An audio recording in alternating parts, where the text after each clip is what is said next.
Hello everyone. Daily current affair series में आज हम लोग देखेंगे 16 से 18 जून 2023 के करंट अफेयर। तो आते हैं आज के पहले करंट अफेयर पे। किस संस्था ने विज्ञान विदूषी कार्यक्रम शुरू किया है? आपके पास ऑप्शन है। Option A TIFR, option B है नीति आयोग, ऑप्शन सी है इसरो, ऑप्शन डी है DRDO। सही आंसर यहाँ पे क्या होगा? ऑप्शन ए आपका यहाँ पे सही आंसर हो जाएगा TIFR। किस संस्था ने विज्ञान विदूषी कार्यक्रम शुरू किया है? तो ऑप्शन ए आपका यहाँ पे सही आंसर होगा TIFR। और TIFR का मतलब क्या हुआ? Tata institute of fundamental research. अच्छा, किसके लिए है? For girls students pursuing physics at MSc level since 2020। तो याद क्या क्या रखना है? सबसे पहले विज्ञान विदूषी कार्यक्रम किसने शुरू किया है? TIFR ने। TIFR का मतलब क्या हुआ? Tata institute of fundamental research. किसके लिए है? For girls students pursuing physics at MSc level since 2020। तो ये पॉइंट आपको याद रखना है। अगले क्वेश्चन पे आते हैं। विश्व बैंक ने किस देश के साथ 358 मिलियन अमेरिकी डॉलर के वित्त पोषण समझौते पर हस्ताक्षर के साथ दक्षिण एशिया में अपनी पहली समर्पित सड़क सुरक्षा परियोजना शुरू की? आपके पास ऑप्शन है। Option A Bharat, option B है श्रीलंका, ऑप्शन सी है नेपाल, ऑप्शन डी है बांग्लादेश। सही आंसर यहाँ पे क्या होगा? ऑप्शन डी आपका यहाँ पे सही आंसर हो जाएगा बांग्लादेश।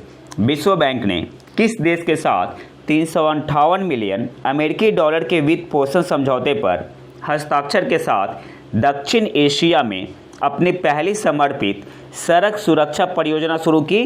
तो ऑप्शन डी आपका यहाँ पे सही आंसर होगा बांग्लादेश के साथ। अगले क्वेश्चन पे आते हैं। एक महत्वपूर्ण विकास में केंद्रीय शिक्षा और कौशल विकास और उद्यमिता मंत्री जो कि कौन है? Dharmendra Pradhan.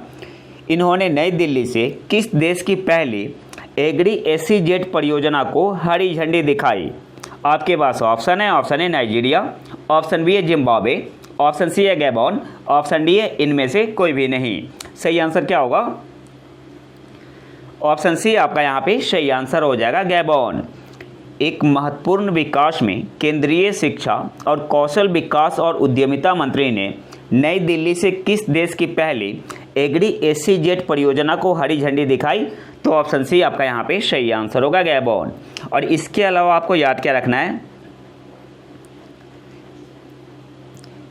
30 farmers and 20 students from Gajpati Aspirational District of Odisha will be traveling to Gabon for technical assistance।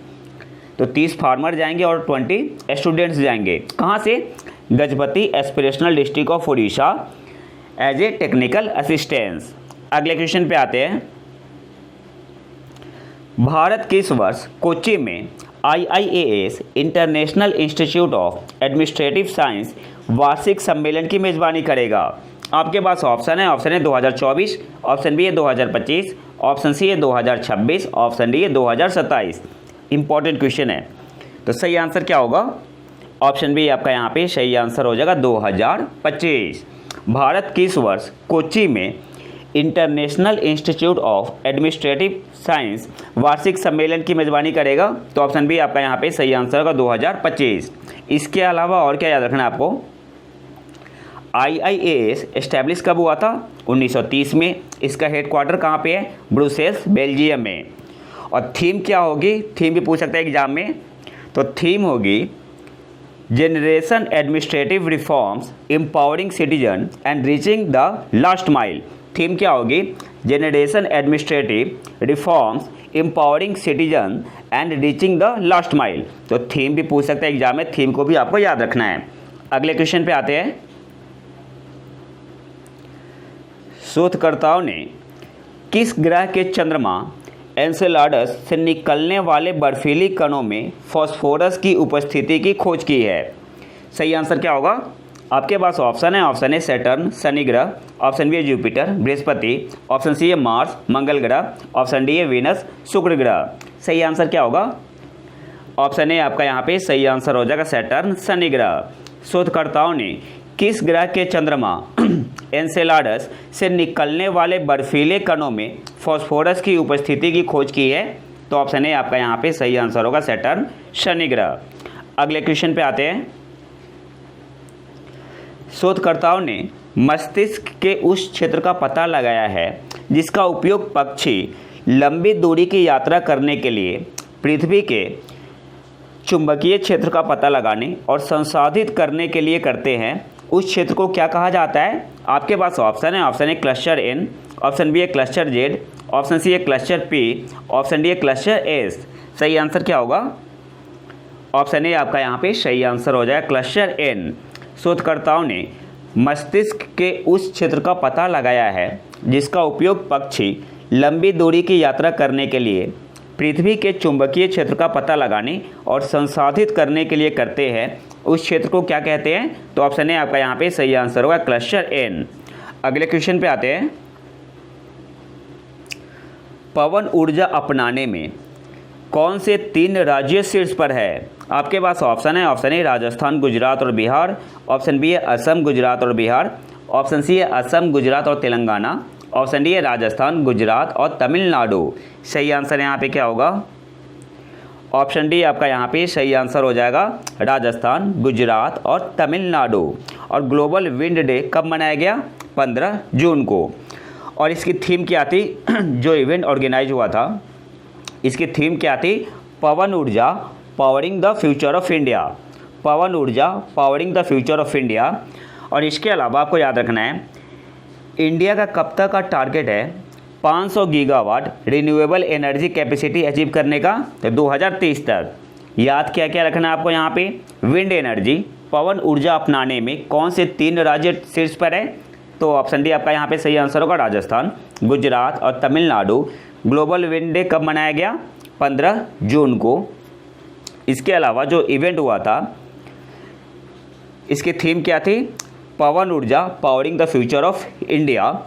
और इंडिया का कब तक का टारगेट है 500 gigawatt renewable energy capacity achieve करने का? 2030 तक। अगले क्वेश्चन पे आते हैं। भारत में ऑस्ट्रेलिया का अगला उच्चायुक्त किसे नियुक्त किया गया है? मोस्ट इंपॉर्टेंट क्वेश्चन है। आपके पास ऑप्शन है। Option A Nathan Swain, option B है फिलिप हेडन, ऑप्शन सी है फिलिप ग्रीन, ऑप्शन डी है इनमें से कोई भी नहीं। सही आंसर क्या होगा? ऑप्शन सी आपका यहाँ पे सही आंसर हो जाएगा, फिलिप ग्रीन। भारत में ऑस्ट्रेलिया का अगला उच्चायुक्त किसे नियुक्त किया गया है? तो ऑप्शन सी आपका यहाँ पे सही आंसर होगा, फिलिप ग्रीन। अगले क्वेश्चन पे आते हैं। सेवा के बारे में जागरूकता बढ़ाने और स्थानीय युवाओं और नागरिक समाज के साथ जुड़ने के उद्देश्य से लद्दाख में जूली लद्दाख आउटरीच कार्यक्रम किसने लॉन्च किया है? आपके पास ऑप्शन है। ऑप्शन ए नीति आयोग, ऑप्शन बी है इंडियन नेवी, ऑप्शन सी है DRDO, ऑप्शन डी है SBI। सही आंसर क्या होगा? ऑप्शन बी आपका यहाँ पे सही आंसर हो जाएगा, इंडियन नेवी ने सेवा के बारे में जागरूकता बढ़ाने और स्थानीय युवाओं और नागरिक समाज के साथ जुड़ने के उद्देश्य से लद्दाख में जूली लद्दाख आउटरीच कार्यक्रम किसने लॉन्च किया? तो ऑप्शन बी आपका यहाँ पे सही आंसर होगा, इंडियन नेवी, भारतीय नौ सेना ने। अगले क्वेश्चन पे आते हैं। एक्सरसाइज एक्वेरिन भारत और किस देश के बीच संयुक्त सैन्य अभ्यास है? आपके पास ऑप्शन है। Option A Sri Lanka, option B है मालदीव, ऑप्शन सी है USA, ऑप्शन डी है नेपाल। सही आंसर क्या होगा? ऑप्शन बी आपका यहाँ पे सही आंसर हो जाएगा, मालदीव। और ये कहाँ पे हुआ था? उत्तराखंड चौबातिया में। अगले क्वेश्चन पे आते हैं। अच्छा, कौन सा एडिशन था? भरा हुआ एडिशन था। तो 3 पॉइंट याद रखना है आपको यहाँ पे। एक्सरसाइज एक्वेरिन भारत और मालदीव के बीच होता है। इस पर इसका बढ़ा हुआ एडिशन कहाँ पे हुआ? उत्तराखंड में। अगले क्वेश्चन पे आते हैं। किस देश ने ग्लोबल डिजिटल पब्लिक इंफ्रास्ट्रक्चर शिखर सम्मेलन का आयोजन किया? आपके पास ऑप्शन है। Option A Bharat, option B है USA, ऑप्शन सी है UAE संयुक्त अरब अमीरात, ऑप्शन डी है चीन। सही आंसर क्या होगा? ऑप्शन ये आपका यहाँ पे सही आंसर हो जाएगा, भारत। किस देश ने ग्लोबल डिजिटल पब्लिक इंफ्रास्ट्रक्चर शिखर सम्मेलन का आयोजन किया? तो ऑप्शन ए आपका यहाँ पे सही आंसर होगा, हमारे प्यारे देश भारत ने। अगले क्वेश्चन पे आते हैं। भारत सरकार ने भारत में भारतीय प्रवासी वैज्ञानिकों और शैक्षणिक संस्थानों के बीच सहयोग और ज्ञान साझाकरण को बढ़ावा देने के लिए एक फेलोशिप कार्यक्रम शुरू किया है। इसे किस नाम से जाना जाता है? तो आपके पास ऑप्शन है। ऑप्शन है आदर्श, ऑप्शन बी है विकास, ऑप्शन सी है वैभव, ऑप्शन डी है नन ऑफ दीज। सही आंसर क्या होगा? ऑप्शन सी आपका यहाँ पे सही आंसर हो जाएगा वैभव। भारत सरकार ने भारत में भारतीय प्रवासी वैज्ञानिकों और शैक्षणिक संस्थानों के बीच सहयोग और ज्ञान साझाकरण को बढ़ावा देने के लिए एक फेलोशिप कार्यक्रम शुरू किया है। इसे किस नाम से जाना जाता है? तो ऑप्शन सी आपका यहाँ पे सही आंसर होगा वैभव। अब इसे थोड़ा डिटेल में देख लेते हैं। वैभव का फुल फॉर्म क्या हुआ? वैश्विक भारतीय वैज्ञानिक फेलोशिप प्रोग्राम। वैभव फेलोशिप प्रोग्राम का मतलब क्या है? वैश्विक भारतीय वैज्ञानिक फेलोशिप प्रोग्राम। और इसको इम्प्लीमेंट किसके द्वारा किया जाएगा? Department of science and technology के द्वारा, जो कौन सी मिनिस्ट्री के अंतर्गत आता है? Ministry of science and technology. तो ये 2 पॉइंट आपको यहाँ पे अच्छे से याद रखना है। अगले क्वेश्चन पे आते हैं। एडीबी ने किस राज्य या केंद्र शासित प्रदेश में उपोष्ण कटिबंधीय बागवानी, सिंचाई और मूल्य संवर्धन परियोजना को लागू करने के लिए भारत के साथ एक ऋण समझौते पर हस्ताक्षर किया है? आपके पास ऑप्शन है। ऑप्शन है हिमाचल प्रदेश ने, हिमाचल प्रदेश। ऑप्शन बी है असम में लागू करने के लिए, ऑप्शन सी है बिहार, ऑप्शन डी है गुजरात। सही आंसर यहाँ पे क्या होगा? ऑप्शन ए आपका यहाँ पे सही आंसर होगा हिमाचल प्रदेश। और कितने का हुआ है? 130 मिलियन यूएसडी। एडीबी ने किस राज्य में उपोष्ण कटिबंधीय बागवानी, सिंचाई और मूल्य संवर्धन परियोजना को लागू करने के लिए भारत के साथ एक ऋण समझौते पर हस्ताक्षर किया? तो ऑप्शन ए आपका यहाँ पे सही आंसर हो जाएगा हिमाचल प्रदेश। अगले क्वेश्चन पे आते हैं। संयुक्त राष्ट्र और किस संगठन ने भारत सरकार संयुक्त राष्ट्र सतत विकास सहयोग ढांचे 2023-27 पर हस्ताक्षर किए? आपके पास ऑप्शन है। ऑप्शन है आरबीआई, ऑप्शन बी है सिडबी, ऑप्शन सी है नाबार्ड, ऑप्शन डी है नीति आयोग। सही आंसर यहाँ पे क्या होगा? ऑप्शन डी आपका यहाँ पे सही आंसर होगा नीति आयोग। अच्छा, आपको कमेंट उसमें बताना है नीति आयोग के सीईओ कौन है। संयुक्त राष्ट्र और किस संगठन ने भारत सरकार संयुक्त राष्ट्र सतत विकास सहयोग ढांचे 2023-27 पर हस्ताक्षर किए? तो ऑप्शन डी आपका यहाँ पे सही आंसर होगा संयुक्त राष्ट्र और नीति आयोग ने। अगले क्वेश्चन पे आते हैं। भारत में किस शहर ने G20 विकास मंत्रियों की बैठक, G20 डेवलपमेंट मिनिस्टर्स मीटिंग की मेजबानी की? आपके पास ऑप्शन है। ऑप्शन ए नई दिल्ली, ऑप्शन बी है वाराणसी, ऑप्शन सी है चेन्नई, ऑप्शन डी है गुवाहाटी। सही आंसर क्या होगा? ऑप्शन बी आपका यहाँ पे सही आंसर हो जाएगा वाराणसी। भारत में किस शहर ने G20 डेवलपमेंट मिनिस्टर्स मीटिंग की मेजबानी की? तो ऑप्शन बी आपका यहाँ पे सही आंसर होगा वाराणसी। इसके अलावा आपको क्या याद रखना है? पहला डेवलपमेंट वर्किंग ग्रुप की मीटिंग जो हुई थी, कहाँ पे हुई थी? महाराष्ट्र में। दूसरा कहाँ पे हुआ था? केरल में। तीसरा कहाँ पे हुआ? गोवा में। और चौथा कहाँ पे हुआ? नई दिल्ली में। इसके अलावा एक्स्ट्रा करंट अफेयर है। Ministry of education to host G20 4th educational working group meeting in Pune. तो याद क्या रखना है? सबसे पहले G20 4th educational working group meeting कहाँ पे हुई? चौथा पूछ रहा है तो पुणे में। किसने होस्ट किया था? तो शिक्षा मंत्रालय ने, मिनिस्ट्री ऑफ एजुकेशन ने। अगले क्वेश्चन पे आते हैं। प्रथम महिला कबड्डी लीग का उद्घाटन किस शहर में हुआ? आपके पास ऑप्शन है। ऑप्शन है दुबई, ऑप्शन बी है नई दिल्ली, ऑप्शन सी है ढाका, ऑप्शन डी है काठमांडू। सही आंसर क्या होगा? ऑप्शन ए आपका यहाँ पे सही आंसर हो जाएगा दुबई। प्रथम महिला कबड्डी लीग का उद्घाटन किस शहर में हुआ? तो ऑप्शन ए आपका यहाँ पे सही आंसर हो जाएगा दुबई। अगले क्वेश्चन पे आते हैं। आरबीआई की मौद्रिक नीति समिति ने जून 2023 की द्विमासिक बैठक में किस स्तर पर रेपो रेट तय की? तो आपके पास ऑप्शन है। ऑप्शन है 5.50% पे, ऑप्शन बी है 6.50%, ऑप्शन सी है 6%, ऑप्शन डी है 7%। सही आंसर यहाँ पे क्या होगा? तो रेपो रेट को चेंज नहीं किया गया है। रेपो रेट कितना है? 6.50%। आरबीआई की मौद्रिक नीति समिति ने जून 2023 की द्विमासिक बैठक में किस स्तर पर रेपो दर तय की? तो ऑप्शन बी आपका यहाँ पे सही आंसर होगा 6.5%। इसके अलावा कुछ और इंपॉर्टेंट पॉइंट यहाँ पे गिवन है। मैं पीडीएफ डाल दूंगा टेलीग्राम पे, वहाँ से आप डिटेल में देख सकते हैं। जैसे स्टैंडिंग डिपॉजिट फैसिलिटी रेट कितना है? 6.25%, कोई चेंज नहीं हुआ है। Marginal standing facility rate and bank rate unchanged at 6.75% है। इसके अलावा inflation forecast for financial year 2024 marginally lowered to 5.1%। तो ये कुछ इंपॉर्टेंट डाटा है, आप वहाँ PDF में आसानी अपना देख सकते हो। अगले क्वेश्चन पे आते हैं।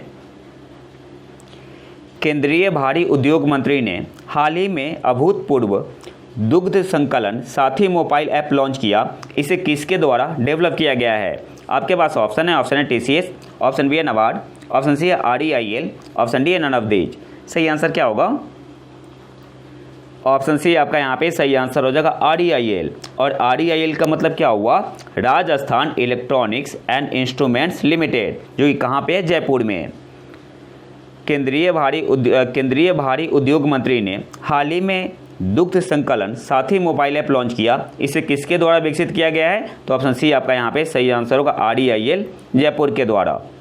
अगले क्वेश्चन पे आते हैं। NTPC विद्युत व्यापार निगम लिमिटेड ने किस IIT में 1 मेगावाट की छत सौर ऊर्जा परियोजना शुरू की? Rooftop solar power project. आपके पास ऑप्शन है IIT Jodhpur, option B IIT Patna में, option C IIT Gandhinagar, option D है नन ऑफ दीज। सही आंसर क्या होगा? ऑप्शन ए आपका यहाँ पे सही आंसर हो जाएगा IIT जोधपुर। NTPC विद्युत व्यापार निगम लिमिटेड ने किस IIT में 1 मेगावाट की छत सौर ऊर्जा परियोजना शुरू की? तो ऑप्शन ए आपका यहाँ पे सही आंसर होगा IIT जोधपुर में। ह्यूटोटो स्वदेशी समूह किस देश से संबंधित है? आपके पास ऑप्शन है USA, ऑप्शन बी है कोलंबिया, ऑप्शन सी है UAE, ऑप्शन डी है भारत। अच्छा, न्यूज़ में क्यों है? तो कोलंबिया में प्लेन क्रैश हुआ था, तो कुछ बच्चे 4 बच्चे थे ना, वो अमेजन के जंगल में गुम हो गए थे और 40 दिन बाद मिले। और उन्होंने सरवाइव कैसे किया? तो खुद से ही अपना ईटिंग सीड्स, रूट्स, प्लांट्स वगैरह खा के, मतलब उनको इतना आइडिया था कि क्या खाना है, तो इसलिए करंट अफेयर में बना हुआ है। ह्यूटोटो स्वदेशी समूह किस देश से संबंधित है? तो ऑप्शन बी आपका यहाँ पे सही आंसर होगा कोलंबिया। अगला जो हमारा टॉपिक है, इसमें हम लोग स्टैटिक MCQ देखते हैं, जिसका संबंध करंट अफेयर से होता है और कुछ स्टैटिक भी होते हैं और कुछ प्योर करंट अफेयर भी होते हैं। तो आते हैं पहले क्वेश्चन पे। पंप और डंप योजना हाल ही में खबरों में थी, यह निम्नलिखित में से किसके संदर्भ में है? आपके पास ऑप्शन है प्लास्टिक प्रदूषण, ऑप्शन बी है निर्माण का मलबा, ऑप्शन सी है शेयर मार्केट, ऑप्शन डी है इनमें से कोई भी नहीं। तो सही आंसर यहाँ पे होगा ऑप्शन सी, शेयर बाजार से। पंप और डंप योजना जो हाल ही में खबरों में थी, निम्नलिखित में से किसके संदर्भ में है? तो ऑप्शन सी आपका यहाँ पे सही आंसर होगा शेयर बाजार। अगले क्वेश्चन पे आते हैं। विधान परिषदों के संदर्भ में निम्नलिखित कथनों पर विचार करें। पहला है, भारत में सभी राज्यों में बाईकैमरल लेजिस्लेचर है, तो गलत है। अच्छा चलो, आपको ये बताना है कमेंट बॉक्स में कि भारत के कितने राज्यों में द्विसदनीय विधानमंडल है। जैसे बिहार में हुआ, यूपी में भी है, तो बाकी स्टेट का नाम आपको बताना है। और दूसरा स्टेटमेंट क्या है? तो पहला तो गलत हो गया ना। दूसरा क्या है? भारत के संविधान के अनुच्छेद 169 में किसी राज्य में द्वितीय सदन बनाने या समाप्त करने का प्रावधान है यदि उस राज्य की विधानसभा विशेष बहुमत स्पेशल मेजोरिटी से इस आशय का प्रस्ताव पारित करती है। तो सेकंड स्टेटमेंट आपका बिल्कुल सही है। तो हमें बताना है कौन सा कथन सही है। तो ऑप्शन बी आपका यहाँ पे सही आंसर हो जाएगा ओनली 2। बाकी यहाँ पे डिटेल गिवन है, आप देख सकते हो। जीएसटी काउंसिल वस्तु एवं सेवा कर परिषद के बारे में निम्नलिखित कथनों पर विचार करें। पहला क्या है? यह केंद्र और राज्यों का एक संयुक्त मंच है जिसे संशोधित संविधान के अनुच्छेद 279A1 के अनुसार राष्ट्रपति द्वारा स्थापित किया गया था। तो पहला बिल्कुल सही है, पहला आपका सही है। दूसरा क्या है? प्रत्येक राज्य एक मंत्री को सदस्य के रूप में इलेक्ट कर सकता है। अच्छा, दूसरा गलत है। दूसरा गलत क्यों है?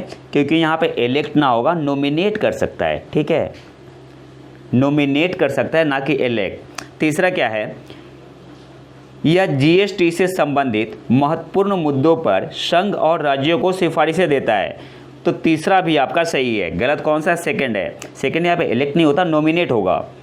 तो पूछ क्या रहा है कितने कथन सही है? तो पहला सही है और तीसरा सही है, मतलब 2 स्टेटमेंट आपका सही है। तो ऑप्शन बी आपका यहाँ पे सही आंसर हो जाएगा ओनली 2। आप यहाँ नीचे डिटेल में देख सकते हैं। अच्छा, जीएसटी जो आया था कौन से बिल से आया था? तो 122वां अमेंडमेंट बिल था। और एक्ट कौन सा था? 101। ठीक है, 101वां एक्ट था। और अगर बिल पूछे तो 122वां अमेंडमेंट बिल था। यहाँ पे देख सकते हैं आप, each state can nominate a minister in charge of finance या टैक्सेशन या any other minister as a member. तो नोमिनेट कर सकते हैं, ना कि इलेक्ट कर सकते हैं। अगले क्वेश्चन पे आते हैं। राष्ट्रपति निम्नलिखित में से किस केंद्र शासित प्रदेश के लिए नियम बना सकते हैं? अंडमान और निकोबार द्वीप, पुदुचेरी, दादर और नागर हवेली और दमन और दीव। आपको पता है उपरोक्त में से कितने सही है? तो तीनों सही है। अंडमान और निकोबार द्वीप भी, पुदुचेरी भी, दादर और नागर हवेली और दमन और द्वीप, और एक और आ जाएगा आपका लक्षद्वीप। लक्षद्वीप कौन से आर्टिकल में मेंशन है? आर्टिकल 240 में मेंशन है। तो सही आंसर क्या हो जाएगा? Option C, all 3। और इसके अलावा एक लक्षद्वीप भी याद रख लो आप। अगले क्वेश्चन पे आते हैं। कखुआ जलाशय हाल ही में अपने नदी ताल रिवर बेड के कारण खबरों में था, जो बड़े हिस्से में स्टेपी बन गया है। यह जलाशय किस देश में स्थित है? आपके पास ऑप्शन है। Option A Belarus, option B है रूस, ऑप्शन सी है रोमानिया, ऑप्शन डी है यूक्रेन। सही आंसर क्या होगा? तो इसी पे तो रशिया ने हमला कर दिया था। तो सही आंसर यहाँ पे होगा ऑप्शन डी, यूक्रेन में। सही आंसर क्या हो जाएगा? यूक्रेन। कखुआ का जलाशय रिजर्वायर किस देश में स्थित है? तो यूक्रेन में। ऑप्शन डी आपका यहाँ पे सही आंसर होगा। अगले क्वेश्चन पे आते हैं। यूनिफॉर्म सिविल कोड समान नागरिक संहिता के संदर्भ में निम्नलिखित कथनों पर विचार करें। पहला क्या है? भारत के संविधान के अनुच्छेद 44 में समान नागरिक संहिता का जिक्र है। तो पहला बिल्कुल सही स्टेटमेंट है, पहला आपका सही है। दूसरा क्या है? वे अदालतों में लागू करने योग्य है, इन्फोर्सेबल इन द कोर्ट। नहीं, गलत है, ये DPSP के अंतर्गत आता है, तो ये गलत हो गया आपका। तीसरा क्या है? उनसे ऐसे मार्गदर्शक सिद्धांतों के रूप में कार्य करने की अपेक्षा की जाती है जो देश पर शासन करने में मौलिक भूमिका निभाते हैं। किसकी बात हो रही है? यूनिफॉर्म सिविल कोड की। They are suppose to act as guiding principle that play a fundamental role in governing the country. तो तीसरा भी आपका सही है। आप क्वेश्चन क्या पूछ रहा है कि उपरोक्त में से कितने कथन सही है? तो पहला सही है, तीसरा सही है। ये क्या होता है? Not enforceable in the court होता है, लेकिन यहाँ पे क्या मेंशन है? Enforceable in the court. तो सेकंड आपका गलत हो गया। तो सही आंसर क्या हो जाएगा? 2 स्टेटमेंट सही है, ऑप्शन बी आपका यहाँ पे सही आंसर हो जाएगा, ओनली 2। बाकी यहाँ डिटेल में दिया हुआ है, आप यहाँ पे देख सकते हैं। होली में प्रयुक्त रंगों के निम्नलिखित युग्मों और उनसे संबंधित सामग्रियों पर विचार करें। अच्छा, जो ब्लैक कलर होता है इसमें क्या होता है? लीड ऑक्साइड होता है। ग्रीन में कॉपर सल्फेट होता है, और कुछ और होता है, मैं भूल रहा हूँ एक्चुअली।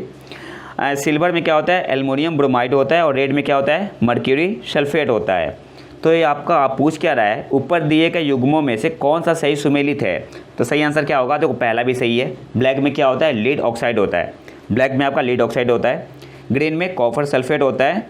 सिल्वर में एल्युमिनियम ब्रोमाइड होता है। ब्लू में क्या होता है? प्रूसियन ब्लू होता है, कोबाल्ट नाइट्रेट होता है, इंडिको होता है, और जिंक साल्ट होता है। रेड में मर्क्यूरी सल्फेट होता है। तो ये आपका चारों सही है। तो सही आंसर क्या हो जाएगा? Option D, all 1, 2, 3 and 4। इसको आपको याद रखना है, सिंपल। अगले क्वेश्चन पे आते हैं। निम्नलिखित में से कौन सा देश दक्षिण पूर्व एशियाई देशों के संगठन आसियान का हिस्सा नहीं है? तो आसियान में मेंबर कंट्री कौन कौन है? इंडोनेशिया है, मलेशिया है, फिलीपींस है, सिंगापुर है, थाईलैंड है, ब्रुनेई दारुसलाम है, लाओ PDR है, कंबोडिया है, म्यांमार है, और वियतनाम है। भारत नहीं है। तो ऑप्शन नहीं आपका यहाँ पे सही आंसर हो जाएगा, भारत। ठीक है। और भारत क्या है? भारत पार्ट है आसियान +6 ग्रुप का, जिसमें और कौन से कंट्री आते हैं? देखो आसियान +6 का मतलब क्या हुआ? एक तो आसियान हुआ और बाकी 6 कंट्री, जिसमें भारत है, चाइना है, जापान है, साउथ कोरिया है, न्यूजीलैंड है, और ऑस्ट्रेलिया है। अगले क्वेश्चन पे आते हैं। निम्नलिखित कथनों पर विचार करें। पहला क्या है? इसरो ने अंतरिक्ष यात्रियों के लिए अंतरिक्ष में तरल पदार्थ पीने के लिए पहले पेटेंट किए गए केसिका कप, कैपिलरी कप का आविष्कार किया है। तो पहला गलत हो गया। गलत क्यों है? क्योंकि यहाँ पे इसरो की जगह क्या होगा? नासा। ठीक है, तो पहला आपका गलत है। दूसरा क्या है? कैपिलरी एक्शन तब होती है जब तरल और ठोस, लिक्विड और सॉलिड के बीच एडेशन आसंजन तरल के सामंजस्य से कोहेशन से कम होता है। तो दूसरा भी गलत है, यहाँ पे अधिक होना चाहिए। अच्छा, इसके बारे में मैं काफ़ी डिटेल से बताऊंगा, सरफेस टेंशन के बारे में, कैपिलरी एक्शन के बारे में, एडेसिव फोर्स क्या होता है, कोहेसिव फोर्स क्या होता है। मैंने NCERT का जनरल साइंस सीरीज शुरू किया है, तो वहाँ पे मैं इस टॉपिक को लेके अच्छे से बताऊंगा। तीसरा क्या है, नलिका जितनी संकरी नैरो होती है, जो कैपिलरी एक्शन भी अधिक होती है। तो जाहिर सी बात है, जो कैपिलरी होता है ना, मान लो कि कैपिलरी है, काफ़ी नैरो होता है, तो इसका फार्मूला होता है H = 2T cos थीटा अपन r/g। जो हाइट पे लिक्विड चढ़ता है ना, उससे हाइट को H से मेजर करते हैं। तो r जितना छोटा होगा ना, तो H क्या होगा, इंक्रीज़ करेगा। तो तीसरा आपका सही है, बाकी ये पहला और दूसरा गलत है। तो हमें बताना है ऊपर दिए गए कथनों में से कौन सा सही है। तो आंसर क्या होगा, ओनली 3। ऑप्शन सी आपका यहाँ पे सही आंसर हो जाएगा, ओनली 3। ठीक है, यहाँ पे डिटेल गिवन है। Capillary action occur when the adhesion to the wall is stronger than the cohesive forces between the liquid molecules. ठीक है, कोहेसिव फोर्स क्या होता है, सेम मॉलिक्यूल के बीच लगता है, और जो एडेसिव होता है अलग अलग लगते हैं। ठीक है, जैसे सॉलिड और लिक्विड में लगा तो क्या हुआ, एडेसिव फोर्स हुआ, और वाटर में फोर्स लगा तो क्या होगा, आपका कोहेसिव फोर्स होगा। और सरफेस टेंशन क्या होता है, surface tension is the tendency of liquid surfaces at rest to shrink into the minimum surface area possible. Surface tension क्या होता है, किसी भी लिक्विड सरफेस का टेंडेंसी क्या होता है, टू मिनिमम सरफेस एरिया करना। ठीक है, टेंडेंसी क्या होता है, to gain minimum surface area. तो इसे क्या बोलते हैं हम लोग, सरफेस टेंशन बोलते हैं। अच्छा, आपने देखा होगा कि वाटर ड्रॉप स्फेरिकली क्यों होता है, क्योंकि लिक्विड सरफेस की टेंडेंसी क्या होती है, to gain minimum surface area possible, और एक कब पॉसिबल है, जब स्फेरिकल हो। और आखिरी क्वेश्चन पे आते हैं।